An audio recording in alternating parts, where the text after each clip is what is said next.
नमस्ते बच्चों, कैसे हो आप। मैं आशा करती हूँ कि आप सही और स्वस्थ होंगे और अपनी पढ़ाई भी अच्छे से कर रहे होंगे। देखिए, आज हम पढ़ेंगे हमारी हिस्ट्री की बुक का सेकंड चैप्टर है भारत में राष्ट्रवाद। ठीक है, तो इसके इम्पोर्टेंट प्रश्न उत्तर पढ़ लेते हैं। असहयोग आंदोलन भारत के विभिन्न शहरों और कस्बों में कैसे फैला। जो असहयोग आंदोलन था महात्मा गांधी जी के द्वारा किया गया था, तो असहयोग आंदोलन भारत के विभिन्न शहरों और कस्बों में कैसे फैला था। देखो, निम्नलिखित घटनाओं से असहयोग आंदोलन भारत के विभिन्न शहरों और कस्बों में फैला। ठीक है, तो असहयोग आंदोलन फैलने के क्या क्या कारण थे, देखिए। असहयोग आंदोलन की शुरुआत शहरी मध्य वर्ग की हिस्सेदारी के साथ हुई। शहर का जो मध्य वर्ग था उसने असहयोग आंदोलन में भाग लिया था। हजारों विद्यार्थियों ने स्कूल कॉलेज छोड़ दिए। जो विद्यार्थी थे स्कूल कॉलेज जाते थे, उन्होंने स्कूल कॉलेज जाना बंद कर दिया था। हेड मास्टरों व शिक्षकों ने इस्तीफा दे दिया। जो टीचर थे उन्होंने अपने पद से इस्तीफा दे दिया था। वकीलों ने मुकदमे लड़ना बंद कर दिए। जो वकील थे अदालतों में जो केस लड़ते थे उन्होंने लड़ना बंद कर दिया था। मद्रास के अलावा ज़्यादातर प्रांतों में परिषद चुनावों का बहिष्कार किया गया। जो परिषदों के लिए जो चुनाव होते थे उनका बहिष्कार किया गया था, लेकिन मद्रास ने इसका बहिष्कार नहीं किया था। विदेशी सामानों का बहिष्कार किया गया। शराब की दुकानों की पिकेटिंग की गई और विदेशी कपड़ों की होली जलाई गई। जो विदेशी सामान था उसका लोगों ने बहिष्कार किया कि इसका इस्तेमाल हम नहीं करेंगे। जो शराब की दुकानें थी वो बंद कर दी गई थी और जो विदेशी कपड़ा था उसको जला दिया गया था। सेकंड प्रश्न है, आदिवासी किसानों ने महात्मा गांधी जी के संदेश और स्वराज के विचार को दूसरे तरीके से व्याख्यायित किया और असहयोग आंदोलन में अलग तरीके से भाग लिया। इस कथन का औचित्य सिद्ध कीजिए। ठीक है, तो जो आदिवासी किसान थे उन्होंने महात्मा गांधी जी के संदेश और स्वराज के विचार को किस प्रकार से लिया, ठीक है, और असहयोग आंदोलन में कैसे उन्होंने किस तरीके से भाग लिया उसके बारे में बताया गया है। देखिए, आदिवासी किसानों ने महात्मा गांधी जी के संदेश और स्वराज के विचार का कुछ और ही मतलब निकाला। जैसे कि 1920 में आंध्र प्रदेश की गुडेम पहाड़ियों में उग्र गुरिल्ला आंदोलन फैल गया। गुरिल्ला आंदोलन होता है छुप छुप कर वार करना, ठीक है, हमला करना फिर छुप जाना, फिर दोबारा आके हमला करना, फिर छुप जाना। आदिवासी किसान औपनिवेशिक नीतियों के विरुद्ध थे। आदिवासी किसानों के नेता अल्लूरी सीताराम राजू असहयोग आंदोलन से प्रेरित थे। जो आदिवासी किसान थे उनके नेता का नाम था अल्लूरी सीताराम राजू, जो असहयोग आंदोलन से प्रेरित था और उन्होंने लोगों को खादी पहनने और शराब छोड़ने के लिए प्रोत्साहित किया। अल्लूरी सीताराम राजू ने कहा था तुम खादी के कपड़े पहनो और शराब पीना छोड़ दो। उन्होंने यह भी दावा किया कि उन्होंने मतलब अल्लूरी सीताराम राजू ने उन्होंने यह भी दावा किया कि भारत अहिंसा के बल पर नहीं बल्कि केवल बल प्रयोग के जरिए ही आज़ाद हो सकता है। अल्लूरी सीताराम राजू ने कहा था कि अहिंसा से भारत का कुछ नहीं हो सकता, हम जब तक बल प्रयोग नहीं करेंगे हम आज़ाद नहीं हो सकते। गुडेम विद्रोहियों ने पुलिस थानों पर हमले किए, ब्रिटिश अधिकारियों को मारने की कोशिश की और स्वराज प्राप्ति के लिए गुरिल्ला युद्ध चलाते रहे। थर्ड प्रश्न है, भारत की आर्थिक और राजनीतिक स्थिति पर प्रथम विश्व युद्ध के निहितार्थों का वर्णन कीजिए। प्रथम विश्व युद्ध के कारण रक्षा व्यय में भारी इजाफा हुआ। जब प्रथम विश्व युद्ध शुरू हुआ था तो रक्षा पर बहुत ज़्यादा खर्च किया जाने लगा। इसकी भरपाई के लिए युद्ध के नाम पर कर्जे लिए गए। ठीक है, तो प्रथम विश्व युद्ध जब हुआ था तो सुरक्षा के नाम पर बहुत सारा खर्चा किया गया था और बहुत सारा कर्जा लिया गया था। करों में वृद्धि की गई, सीमा शुल्क बढ़ा दिया गया और आयकर शुरू किया गया। टैक्स जो था बहुत ज़्यादा बढ़ा दिया था। युद्ध के दौरान कीमतें तेजी से बढ़ी। जो वस्तुओं की, जो सामानों की जो कीमतें थी बहुत तेज बढ़ने लग गई थी। 1913 से 1918 के बीच कीमतें दुगनी हो गई थी। 1913 से लेकर के 1918 के बीच में जो भी सामान थी, वस्तुएं थी, उनकी कीमतें दोगुना हो गई थी। जैसे कोई चीज़ 50 रुपए की मिल रही है तो वो 100 रुपए की हो गई थी। गांवों में सिपाहियों को जबरन भर्ती किया गया, जिसके कारण ग्रामीण इलाकों में काफी गुस्सा था। जो गांव में जो लोग थे, वहाँ बच्चों को जबरदस्ती सेना में भर्ती किया जा रहा था, तो गांव के लोग उनसे बहुत गुस्सा थे। फोर्थ क्वेश्चन है, सविनय अवज्ञा आंदोलन में गरीब किसानों की भूमिका का वर्णन कीजिए। जो सविनय अवज्ञा आंदोलन 1930 में हुआ था, ठीक है, तो उसमें कहा कि गरीब किसानों का की क्या भूमिका रही है, इसका वर्णन कीजिए। गरीब किसान जमींदारों से पट्टे पर जमीन लेकर खेती कर रहे थे। वे चाहते थे कि उन्हें जो भाड़ा जमींदारों को चुकाना होता था वह माफ कर दिया जाए। जो गरीब किसान थे वो जमींदारों से पट्टे पर, यानी पट्टे यानी किराए पर जमीन लेते थे, और उसके बदले में किराए जमीन लेते थे तो उसको जमीन का किराया देते थे। तो वो गरीब किसान चाहता था कि ये जो किराया हम चुका रहे, जो भाड़ा दे रहे हैं, माफ कर दिया जाए।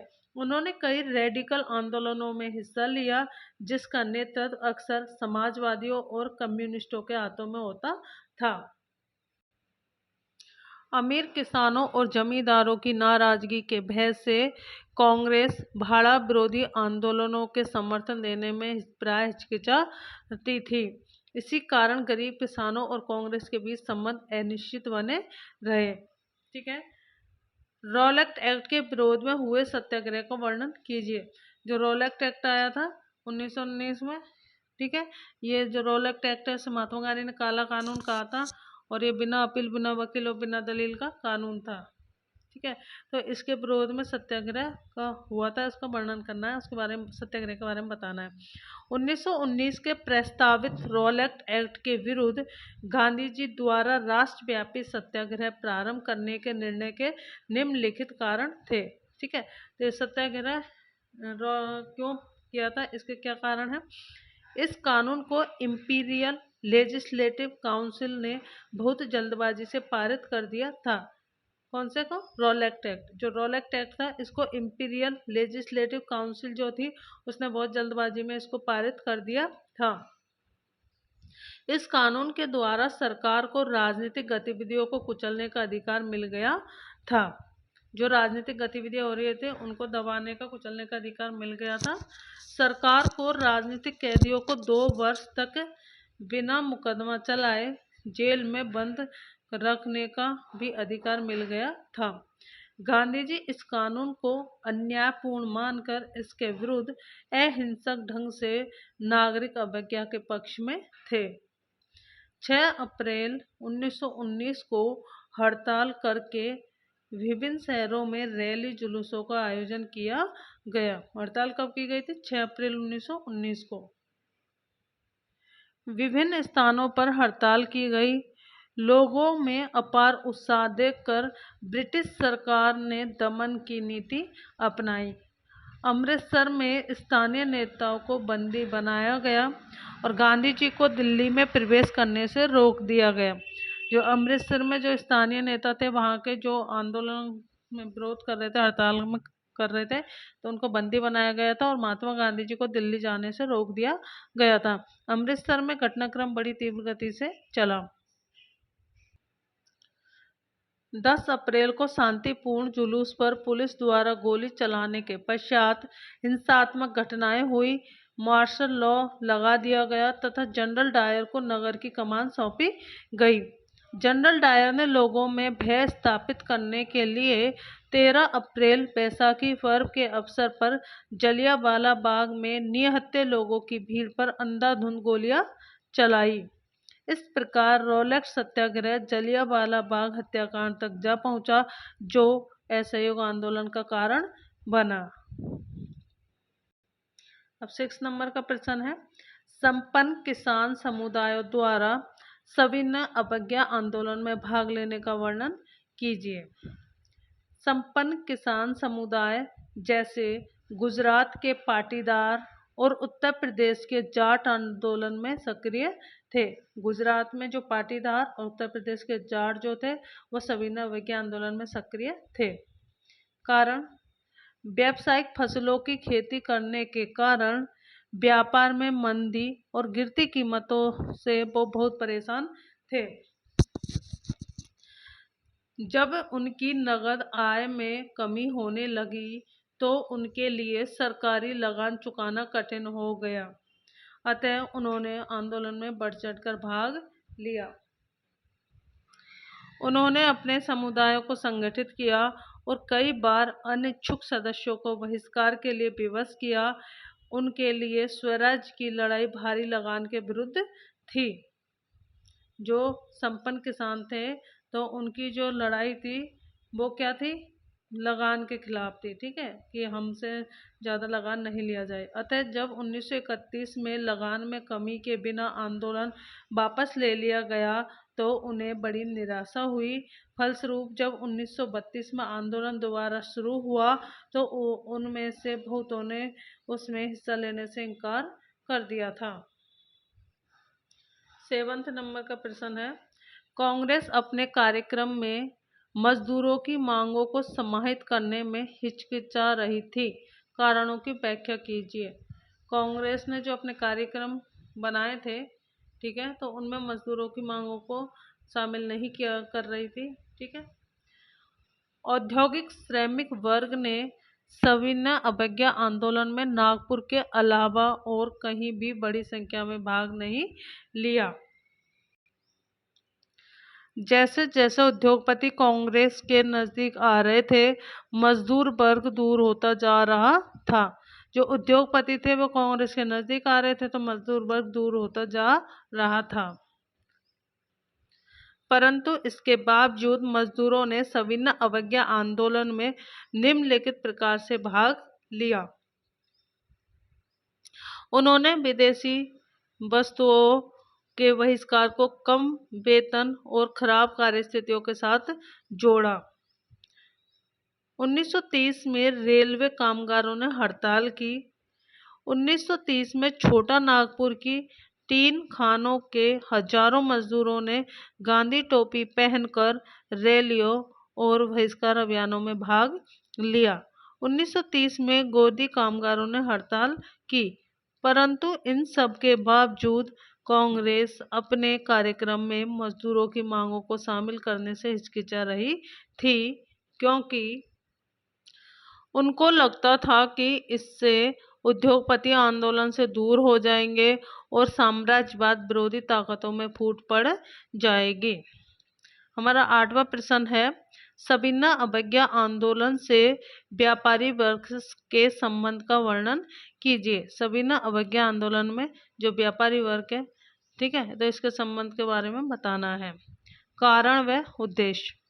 औपनिवेशिक नीतियों से व्यवसाय में रुकावट आती थी, अतः व्यापारी विदेशी वस्तुओं के आयात से सुरक्षा तथा रुपया स्टर्लिंग विदेशी विनिमय अनुपात में बदलाव चाहते थे। वे स्वराज में औपनिवेशिक पाबंदियों के बिना व्यवसाय करने की स्वतंत्रता की आशा रखते थे। गतिविधियां।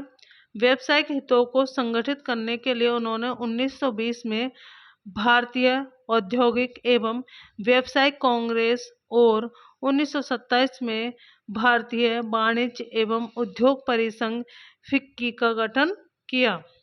ठीक है, तो ये पूछा जाता है कि फिक्की का गठन कब हुआ था? 1927 में। पुरुषोत्तम दास ठाकुरदास और जीडी बिरला जैसे उद्योगपतियों के नेतृत्व में उद्योगपतियों ने भारतीय अर्थव्यवस्था पर औपनिवेशिक नियंत्रण का विरोध किया तथा उन्होंने प्रथम सविनय अवज्ञा आंदोलन का समर्थन किया। उन्होंने आंदोलन को आर्थिक सहायता दी और आयातित वस्तुओं को खरीदने या बेचने से इनकार कर दिया। अधिकतर व्यवसायियों के अनुसार स्वराज में कारोबार पर पाबंदियां नहीं होगी और व्यापार और उद्योग उन्नति करेंगे। ठीक है। 9वां प्रश्न है, महात्मा गांधी जी ने सविनय अवज्ञा आंदोलन को 1931 में स्थगित क्यों किया? ठीक है, तो ये कह रहा है कि महात्मा गांधी जी ने जो सविनय अवज्ञा आंदोलन था जो 1930 में प्रारंभ हुआ था और 1931 में इसको बंद कर दिया, स्थगित कर दिया, रोक दिया। ठीक है, स्थगित यानी रोक दिया। तो क्यों रोका था? देखिए, सविनय अवज्ञा आंदोलन में विभिन्न प्रकार की गतिविधियों जैसे नमक कानून तोड़ना, बहिष्कार, लगान न देना, वन कानूनों का उल्लंघन आदि को देखते हुए सरकार चिंतित हो गई और उसने निम्नलिखित नीति अपनाई।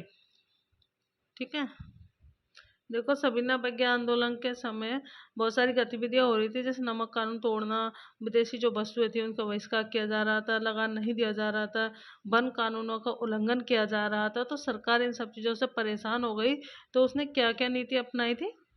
सरकार ने कांग्रेसी नेताओं को गिरफ्तार करना प्रारंभ किया। सरकार ने क्या किया, जो कांग्रेस के नेता थे उनको गिरफ्तार करना शुरू कर दिया।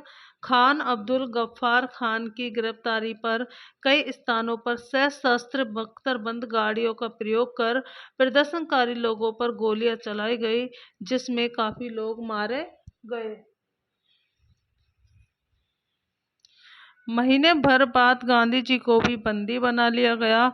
तो सोलापुर के औद्योगिक मजदूरों ने अंग्रेजी शासन के प्रतीक पुलिस चौकियों, नगर पालिका भवनों, अदालतों और रेलवे स्टेशनों पर हमले शुरू कर दिए।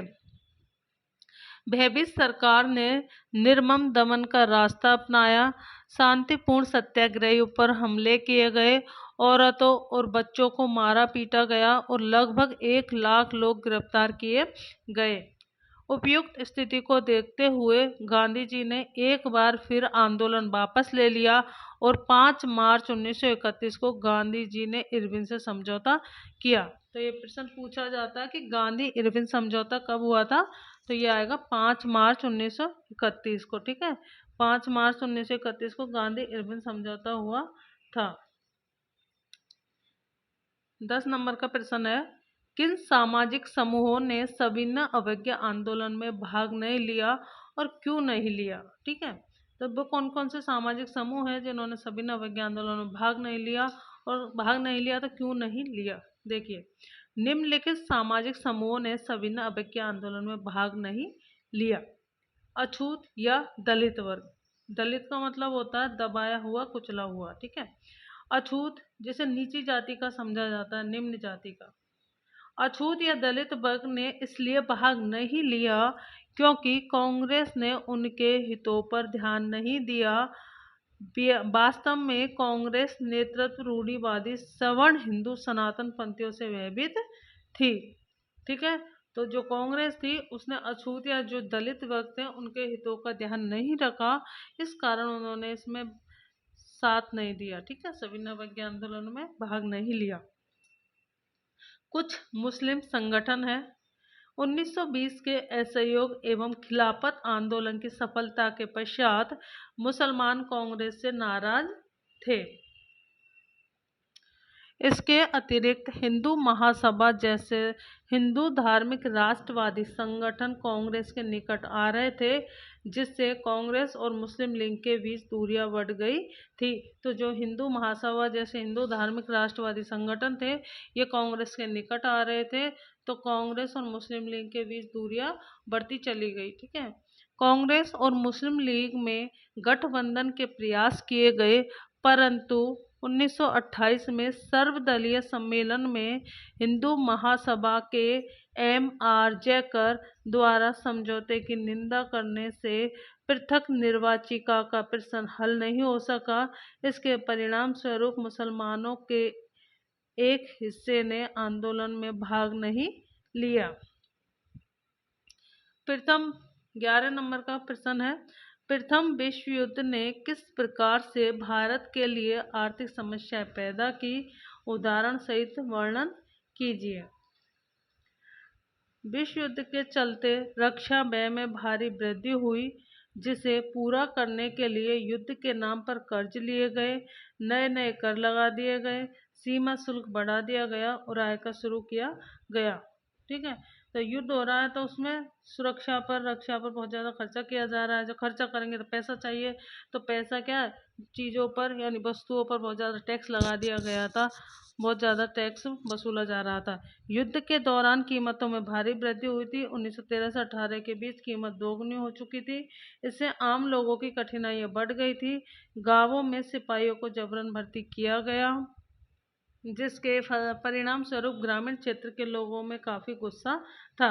1918 से 1919 और 1920 से 1921 में देश के बहुत से हिस्सों में फसल खराब हो गई। ठीक है, तो 1918, 1919, 1920 और 1921 के टाइम में बहुत से सारे इलाकों में देश में फसल खराब हो गई, जिससे खाद्य पदार्थों में कमी हो गई थी। इसी समय फ्लू की महामारी फैलने से स्थिति और खराब हो गई थी। अब फ्लू नामक महामारी भी फैल गई थी, जैसे अभी कोरोना फैली थी, वैसे ही 1918 से 1921 के बीच में फ्लू नामक महामारी फैल गई थी। 1921 की जनगणना के अनुसार अकाल और महामारी से 120 से 130 लाख लोगों की मृत्यु हो गई थी। महामारी फैल गई थी, फसल खराब हो गई थी, अकाल पड़ गए थे। इस कारण 120 से 130 लाख लोगों की मृत्यु हो गई थी। इस प्रकार जन असंतोष में वृद्धि हुई, जो राष्ट्रीय आंदोलन के विकास में सहायक साबित हुआ। तो हमारा चैप्टर हो गया कंप्लीट। ये सारे प्रश्न इम्पोर्टेंट है, सब बच्चे बार बार इनको रिवाइज करें, याद करें। ठीक है, और चैनल को सब्सक्राइब करना, वीडियो को लाइक करना, शेयर करना, कमेंट करना, और थैंक यू।